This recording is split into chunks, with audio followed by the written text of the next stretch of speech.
Welcome back to the r/Civ Battle Royale. Today we've gathered for the weekly ritual of F5ing, posting riot threats so the moderators can delete them, and rejoicing when word finally arrives from the submarine. Your narrator, Burgerkrieg, is reading slides by TA Knight again, and I hope to bring you an enjoyable experience. Now, a few words first. This part is shorter than the usual, as TPangolin is having difficulties catching up and recording the Battle Royale. With several crashes and solving the issue with the burrs, our Lord and Master worked extra hours to bring you this part somewhat on time. Last part didn't see too many changes to the world map, as Sparta had difficulty attacking Armenia, and Mexico was struggling to pass through the peacekeeping forces against the Blackfoot. However, for anyone worrying the same will happen in this part, don't. The Burrs are still number one thanks to their immense tech lead. The slide mentions concern about losing their advantage since they're almost at the tech cap, but I believe there is not much to worry about thanks to all the powerful wonders they've gotten so far. Make sure to check out the full power rankings at r/Civ Battle Royale. The Canadian resistance is no more. The Inuit flip an entire row of cities as they crush the pathetic maple lickers in their path to victory. Canada's only hope is to flip a city enough times with naval units, allowing them to drag out the war long enough for the White Walkers to peace out. However, judging from the size of Lester B. Pearson's navy, they will have to pray hard to make that work. Albany to the south flips again. However, that city's even more of a lost cause than the others, since Canada has to move her ships around Buccaneer territory to get there.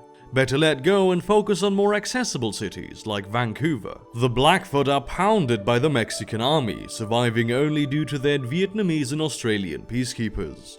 What once was a proud, though small paratrooper carpet became a weak defensive force due to the narrow core and heavily citadel cities that could not keep producing units to make up for the loss.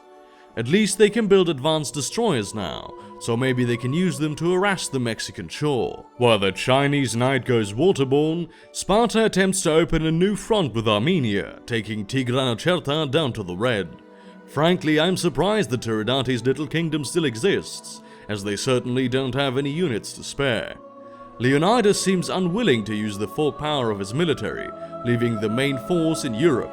Time will show whether this was a good idea. As the world is torn apart in gruesome wars, the Burrs keep on wonder hoarding, building the Bionic Tower.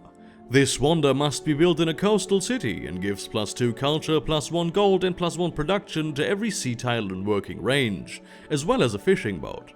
Not too impressive of a wonder, but it will allow the Burrs to churn out units a tiny bit faster. You haven't forgotten about Morocco, have you? Well, Henry Morgan hasn't. His buccaneers take out Tangier with a mobile SAM, putting an end to the Moroccan legacy and eliminating them at 31st place. Morocco was always one of the weaker contenders in the BR, and never had much to show for itself. While every civilization around them declared full-scale wars and conquered entire empires, Ahmed al-Mansur was content with taking defenseless cities, like the Ashanti capital and the Portuguese city of Braga, and of course, the 2 remaining cities of Carthage.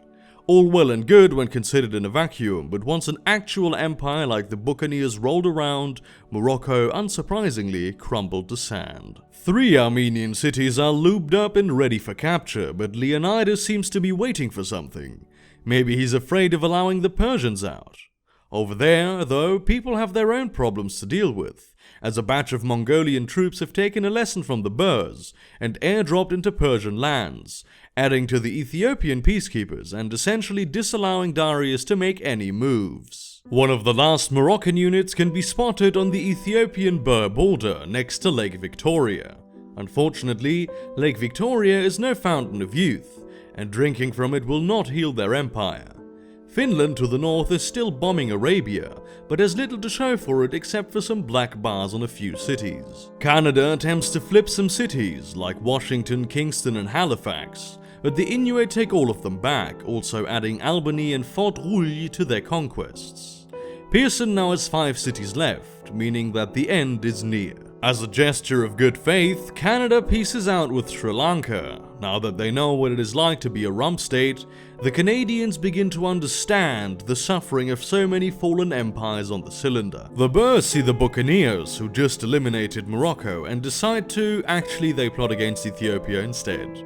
I'm beginning to think the Boers like warmongers. The Canadian force is dwindling, only managing to flip Albany and Vancouver. Meanwhile, the Inuit, not used to only one war at a time, plot against Morocco.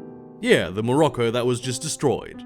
That one. Sparta takes Jerusalem back, and it looks like they may be able to keep it this time as Tiridates decides to batch all his units around Artashat for some reason. Also, it seems that Ethiopia is citadeled Alexandria, probably angry at the fact that Sparta owns land in Africa. The Indonesian scout makes landfall on the Dark Continent, fully intent on lending his support to Leonidas. Like the popular rich girl being adored by a greasy-haired nerd, the mighty warlord seems oblivious to his suitor. Buccaneer South America continues to be devoid of units, and it looks even emptier than before. When the pirates finally held a significant land area, I thought that they'd start manufacturing land units to cover up their sole weakness. Instead, nothing. Has Henry Morgan lost his wits, or is this part of his master plan? Sparta surrounds Tigranocerta with helicopter gunships, forgetting that helicopters can't take cities. Work smarter, not harder, Leonidas. The Inuit fell Vancouver, Edmonton, and Hamilton in one sweep, leaving Canada an assortment of cities on the eastern shore. Pearson still has a few dozen destroyers, but unlike when the Inuit took Texas, the Canadian army has to defend a much bigger amount of cities. I would not bet money on their plan of having an eventual peace. Mexico pieces out with the Blackfoot, deciding that fighting them is a lost cause with all the peacekeeper forces blockading the war effort. The task of removing Crowfoot from existence will have to wait for another part. The USSR reaches the atomic era. Stalin shows the other leaders that even a rump state dog can learn new tricks. Although that trick is pretty much flip a city before we die completely, which can only impress the other city-states on the cylinder. Australia now has high-energy research centers. These are basically academies that were upgraded by the particle accelerator wonder, and now give double science output. This may not seem much, but the particle accelerator is a national wonder. Yes, to build this, Australia had to build a laboratory in each of their 100+ cities. No wonder they managed to ascend the tech leaderboard so fast. Actually, it is with a wonder, because they use the wonder to do it, because it's a wonder, and the joke is like wordplay. Among the wreckage of the Canadian Empire, a special Inuit unit can be spotted. The Biotrooper is the final evolution of the infantry. It has 120 strength, 3 movement, the March promotion, which heals 10 HP per turn, and a whole slew of other bonuses thanks to the Geoengineered promotion, one of which is the ability to cross mountains. Be afraid, Mexico. Be very afraid. Albany, Kingston, and Medicine Hat all fall, relocating the capital to Sherbrooke, which is already on 0 health and has a melee unit beside the city. By next turn, Canada will no longer be able to manufacture units, and will have to rely on their remaining navy. It's World Congress time, and gems are banned. Due to the resource distribution of the map, and the fact that civilizations like to ban all the resources they don't own, I expect about all luxuries to be banned by the end of the game. Not that deity AI will ever care. Persia pieces out with Sparta, which is quite sad. I would have enjoyed this war. Leonidas at least smartened up enough to stop surrounding Tigranocerta with helicopter gunships, and allowed his paratroopers to have a crack at the city. Also, Canada retakes Vancouver in the background. Mexico attempts to pass Catholicism as the world religion, but fails. They will need to convert many more civilizations before they can succeed. Vietnam plots against Persia, as they look like an easy kill. Good luck getting past all these peacekeeper forces though. The Inuit take Sherbrooke and Vancouver, leaving Canada only one city that hasn't flipped yet. Sparta finally takes Tigranocerta, and it only took 10 fucking turns more than necessary. Can they just crush Armenia now? Canada strikes the eastern shore with all their remaining forces, taking Medicine Hat, Hamilton, and Vancouver all at once. they're not going to give up easily. However, they have less than 10 destroyers left, so they will not be able to keep it up for much longer. I know a lot of you heard about the Burr problem, where they weren't able to build future worlds improvements due to their worker UU preventing the usage of modded stuff. TPangolin has heard your pleas and replaced all Burr workers with normal workers. Here we see a mutecology, a farm replacement that also gives production and culture, and thanks to the Folus mutagen also damages nearby units by 10 HP per turn. Truly a modern beauty. With one mighty strike, all remaining Canadian cities fall to the Inuit. Canada has 5 destroyers left, but I think we can count them out already, and declare them eliminated at 30th place. Canada was one of the more powerful civs, even being in first place for a while, and had a vast empire composed of many cities. However, they stagnated. Where the superpowers of today conquered entire civilizations to grow in power, Canada was instead involved in failed wars against America and Texas. When they finally cracked the US, who at the time was simply too weak to fight back, the White Walkers struck. The Burrs had access to them for a while, but in case you've forgotten, here is the Chimera. The Chimera is, for lack of a better comparison, a scout unit. It has 80 strength, rather weak for the era, but 4 movement, and they don't suffer movement penalties crossing hills or rivers. This, along with the usual bioline abilities of rapid healing and geoengineering, makes them an impressive alternative for tanks when blitzing cities.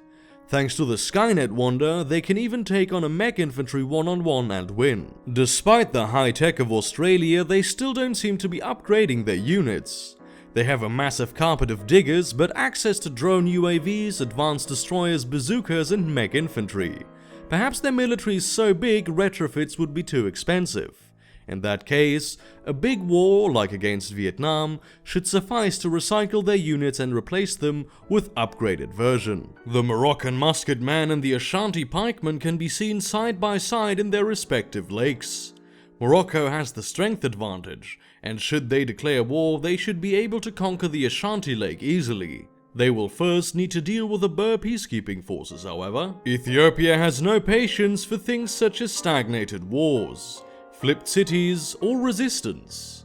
Using their forces stationed in Persia, they strike Arabia from both sides. Mecca, Najran and Kufa fall immediately, while Medina and Khorasan are surrounded. A more zoomed out image shows just how screwed Arabia is. To the north, Sparta apparently got their shit together, taking Hebron and preparing to attack Gaza. The last Canadian destroyer is next to Hamilton, allowing Canada to flip the city one last time before becoming a ghost fleet. Unlike the Congo, they can at least escape to the high seas and not become target practice. Persia makes peace with Afghanistan, declaring the attack on Kabul failed due to Finnish peacekeeping forces. The Graveyard of Empires is finally at peace and can focus on rebuilding their cities. It appears that Sparta was indeed afraid of Darius, as now that he's out, Leonidas finally brings an acceptable amount of troops to the front. Gaza falls into the red, while Gyumri starts to take some damage, and a single Armenian plane just can't keep up with the amount of Spartans hitting the shore. It's been a while since we last saw a significant part of Sibir, and here it becomes clear that they've carpeted well, especially since they're number 2 in actual land tiles. They will need to get more modern land units though, paratroopers just don't cut it anymore. Harun al-Rashid takes back Medina and Najran, however this is a mere tickle for Ethiopia, as they already surround Basra and Damascus, systematically destroying all Arabian opposition. The Burrs built the last remaining wonder of the bioline, the Nephilim gene template.